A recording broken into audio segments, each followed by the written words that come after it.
I keep floating down the river, but the ocean never calls. Since the operation, I had you breathing just for a while. Now everything is imaginary, especially what you love. You left another message that it's done. It's done. Salut! Salut, comment ça va? Écoute, je sais que tu peux pas me répondre présentement parce que c'est une vidéo pis je t'entendrai pas même si tu parles à ton ordi ou ton téléphone, mais j'espère que tu vas bien. Aujourd'hui, je vais vous parler d'un sujet qui me touche énormément présentement et je sais que c'est un sujet cru, qui a encore beaucoup de tabous, puis ça se pourrait qu'il y ait des gens qui me lancent des tomates parce que y en a qui pourraient trouver que je suis une grosse poffine. Mais je trouvais que c'était super important d'en parler.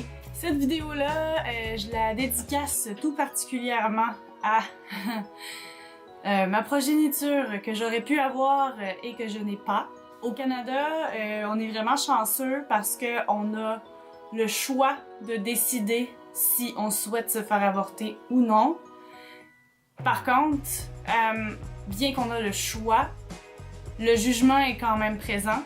C'est ce qui fait que j'ai de la difficulté à m'exprimer à ce sujet-là, mais en même temps, je pense que si je m'ouvre, ben peut-être que ça pourra aider d'autres personnes qui sont dans cette situation-là, qui gardent ce secret, qui se sentent honteuses, qui sont dans l'indécision. Je veux pas décider à la place de personne, puis je pense aussi que chaque histoire est différente. Chaque choix a ses propres raisonnements derrière ça. Donc moi, je vais parler des miens. Je sais vraiment pas quoi dire. En fait, ce choix-là que j'ai eu à faire, pas une, pas deux, mais 3 fois, c'est quelque chose que j'ai pas parlé à beaucoup de gens, donc il y a certainement des gens dans ma famille qui vont regarder cette vidéo-là qui n'étaient pas au courant. J'espère que vous comprenez les raisons qui m'ont porté à ne pas en parler. Puis en parler maintenant, je vous avoue que j'ai la honte dans le piton, mais en même temps, c'est ça, j'ai décidé que j'en parlais, fait que... c'est ça. Ok, donc mon premier avortement, c'était ma première année d'université. J'avais peut-être, je sais pas moi, 19-20 ans, je me souviens plus trop de l'âge que j'avais quand j'ai commencé l'université. J'étais fin dizaine, début vingtaine. Pas d'argent, j'étais jeune et je sais qu'il y a des gens qui sont dans ces âges-là, début vingtaine, qui sont prêts à devenir parents.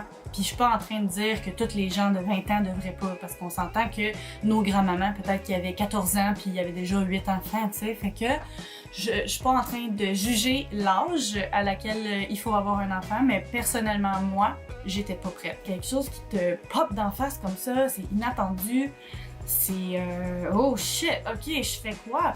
Tu sais que t'es pas prête, tu sais que tu veux pas ça, mais tu sais, c'est une vie là, c'est pas une garnotte là, que tu peux juste faire fini! C'est arrivé dans le temps des fêtes, je savais pas quoi faire, moi je voulais pas que personne le sache, puis là je commençais à avoir le goût de vomir aux 2 minutes, je m'en venais fucké là. Moi, dans le temps des fêtes, il fallait quand même que j'aille voir ma famille, tu sais, puis que je fasse comme si rien n'était, mais j'étais pas en état de faire comme si rien n'était, fait que j'avais fait à croire à tout le monde que j'avais une gastro. C'était un des moments où j'aurais eu besoin le plus d'amour, le plus de câlins, le plus de ça va bien aller, le plus de support moral, mais les gens avaient la chienne de pogner un gastro.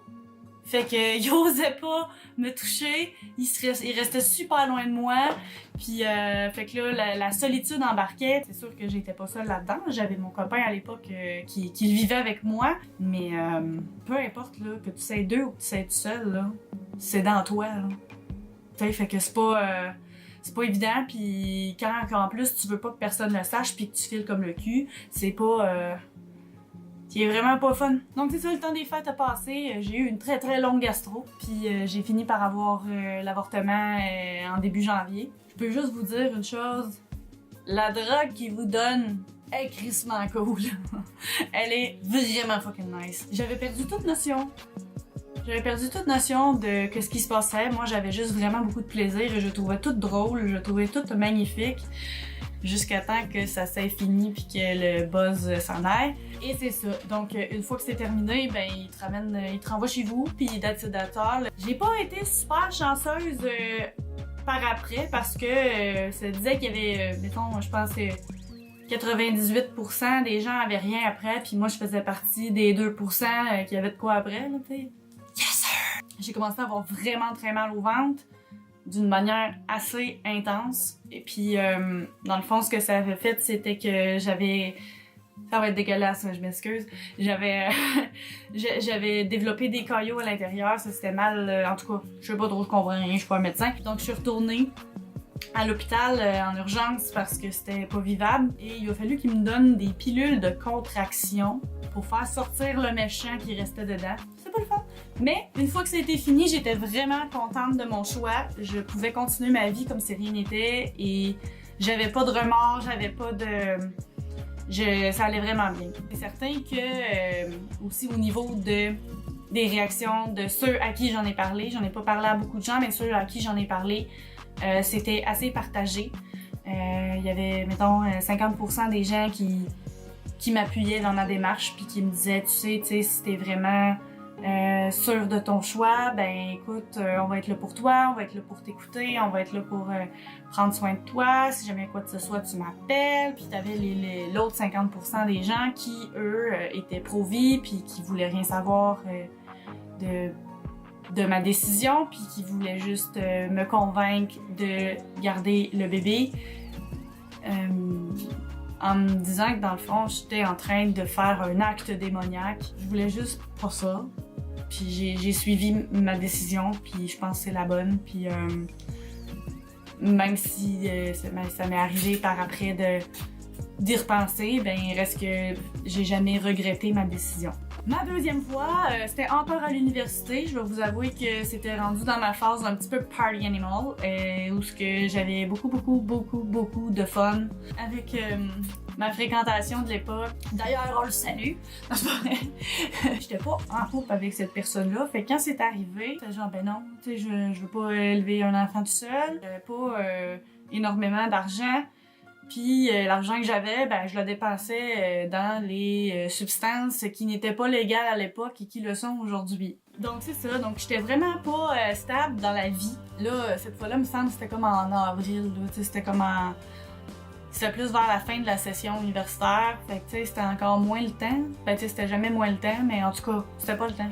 Je me voyais pas élever un enfant, mais je voyais encore moins un enfant grandir dans une situation comme ça. Encore une fois, je dis pas que c'est une situation que personne n'est capable de vivre avec. Il y a sûrement des gens qui ont eu ce même genre d'expérience-là, puis qui ont décidé d'aller de l'avant, puis que ça va super bien. Je suis pas en train de juger. Donc encore une fois, j'ai eu affaire à croire à plein de gens que j'avais la gastro. Finalement, j'avais la gastro assez souvent.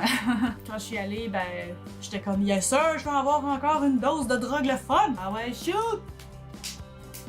Shoot! » Après ça, ben, j'ai comme eu une petite réaction de overdose de la médication. Donc j'ai filé un peu de la merde. Puis finalement, ben écoute, encore une fois, la vie continue. Bon choix. Même si c'est des gens qui sont pas en accord avec moi, je réitère le fait que c'était le bon choix. Et le troisième, qui est le pire. Aujourd'hui même, au moment où j'enregistre, ça fait 2 ans que c'est arrivé, donc c'était le 15 février. Cette fois-là, les circonstances, pour moi, dans ma tête, étaient là. Quand la nouvelle est arrivée, sur le coup, comme les autres fois, je capotais. Mais tu sais, j'avais un emploi, j'étais plus aux études, j'étais en couple. J'avais un appartement, on était en train de se bâtir. Et sur le moment, ben là, on savait pas trop qu'est-ce qu'on faisait parce que oui, c'était encore un accident parce qu'on est super intelligent. Mais il y avait un petit quelque chose en dedans de moi qui me disait « Ok, non, là, je suis prête. Là, je serais prête à prendre soin d'un petit être humain. » J'avais choisi de garder l'enfant. Pourquoi ça a changé? La relation dans laquelle j'étais était toxique. Plus ça avançait, plus que la grossesse avançait, plus je me suis mise à avoir peur. Pas peur pour moi, mais peur pour mon enfant. Ah, j'ai l'impression que j'ai comme un petit peu moins d'énergie pour parler de ça. J'espère que je suis pas trop plate. Cette fois-là, je l'ai pas caché. Ma caméra a comme coupé en plein milieu de ma conversation, puis là, je sais plus de quoi je parlais.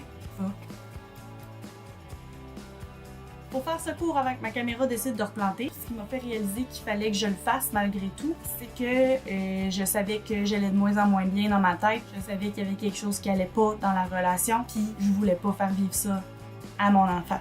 Donc j'en suis venue à la conclusion que c'était peut-être pas le bon moment pour moi d'être maman, même si j'étais prête et même si égoïstement je voulais un enfant. Puis c'est weird parce que j'en avais jamais voulu avant.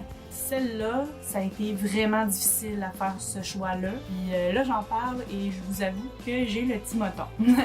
Donc, je vais essayer de pas vous broyer dans la face. Depuis ce temps-là, je suis pas capable d'aller dans aucun shower. J'ai eu plusieurs invitations de shower parce que je veux pas, quand t'es dans la trentaine, on dirait que ça fait rien que ça, pousser des bébés partout. J'étais contente pour mes amis, je suis encore super contente pour mes amis, puis je leur souhaite juste du bonheur, là. Je sais, leurs enfants, écoute, sont toutes chanceuses, là, ils ont aucun bébé. Ça aurait pu, là, tu sais, on sait jamais, là, la génétique, c'est pas parce que toi t'es quelqu'un de beau que ton bébé va être beau, là. J'ai eu à me trouver des excuses à plusieurs reprises dans les dernières années, puis je pense que à toutes mes amies qui m'écoutent présentement, mais je suis vraiment désolée. J'aurais voulu être là, j'aurais aimé pouvoir faire partie de ces souvenirs-là que vous avez, mais j'étais pas capable parce que ça me faisait trop mal par en dedans. J'ai l'impression d'être toute squeezée, je vous parle de même. C'est comme si je m'ouvre à vous, mais pas tant. Comment? Je suis en train de vous parler de quelque chose de vraiment personnel. Est-ce que je vais vouloir avoir des enfants un jour? Je vous avouerai que je le sais même pas. Je pense que je suis pas encore prête à penser à ça. Anyway, je suis toute seule, fait que je suis pas pressée, puis je vais pas prendre le prochain gars qui me croise dans la rue pour coucher avec puis avoir un kid, là, tu sais, pas... Je suis plus du genre à me dire, si je suis avec une personne, puis que je m'entends bien avec, puis que tout se passe bien, puis que le désir d'avoir un enfant devient réciproque, ben ok.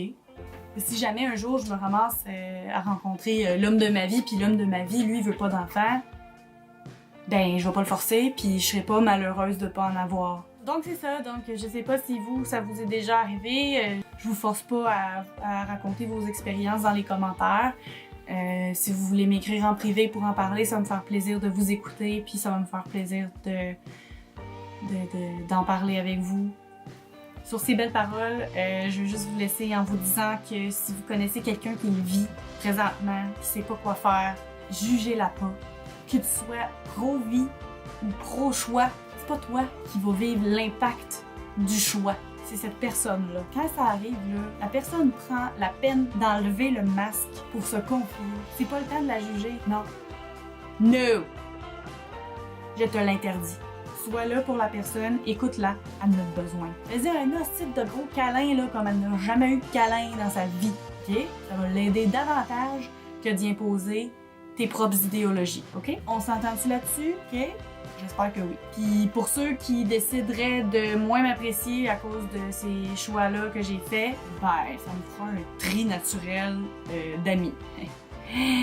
Ok! Fait que sur ce, je vous souhaite une belle semaine, puis on se retrouve la semaine prochaine avec une autre vidéo que je vais trouver un sujet, là. Je sais pas encore, on verra. Salut!